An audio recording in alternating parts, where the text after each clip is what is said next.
जात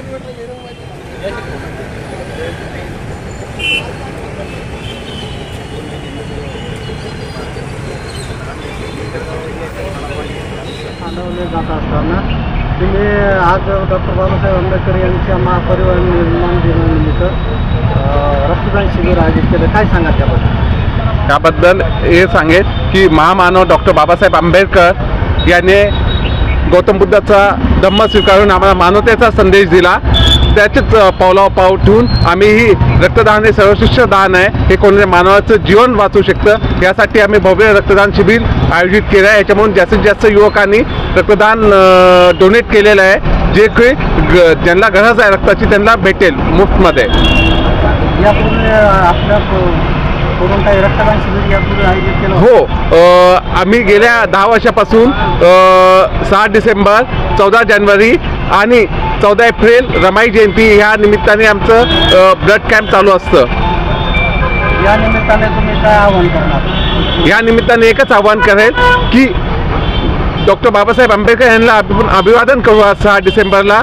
आणि जे बाबासाहेबांनी घटना दिली ती सध्याला धोक्यात आहे, कारण की लोकशाही मार्गाने निवडणूक होत नाही आहे, याचा आम्हाला खंत आहे. म्हणूनच आम्ही EVM बंद करावं असं एक मोहीम चालू केली, ती साक्षरता मोहीम चालू केली श्रद्धेय बाळासाहेब आंबेडकरांनी. आम्ही त्याच्यामध्ये मोठ्या संख्येने तरुणाला आवाहन करतो ते सहभाग नोंदवायचा.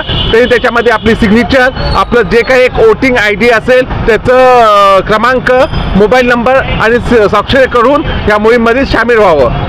आज रक्तदान शिबिर आयोजित केलं, याचं काही टार्गेट ठरवलं का? किती रक्तदान?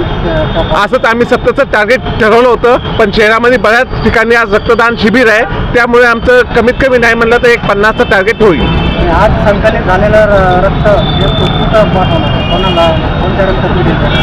हे आम्ही आदर्श ब्लड बँकला दिलं, पण आदर्श ब्लड बँकवाले जर आम्ही फोन केला तर ते फ्रीमध्ये रक्त देतात किंवा कमी पैशामध्ये देतात. जसं की 2000ची बॅग असेल 900 रुपयाला देतात, आणि जर गरजू व्यक्ती असेल ना फुकटमध्येही देतात. म्हणून आम्ही, कारण की सगळेजण घाटीमधले नसतातच, काही प्रायव्हेट हॉस्पिटलमधलेही असतात, म्हणून त्यांच्यासाठी फार उपयोगी होतं.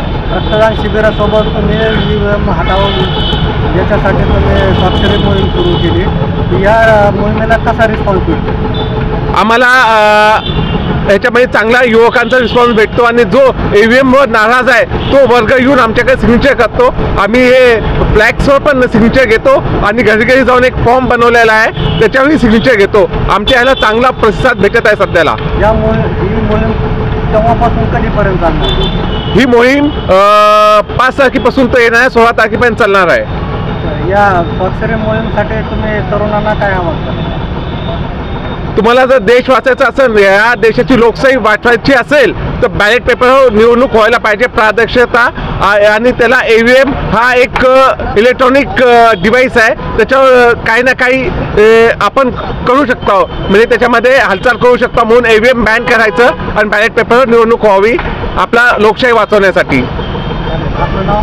माझं नाव ॲडव्होकेट पंकज बनसोडे, शहर अध्यक्ष, पश्चिम वंचित बहुजन आघाडी.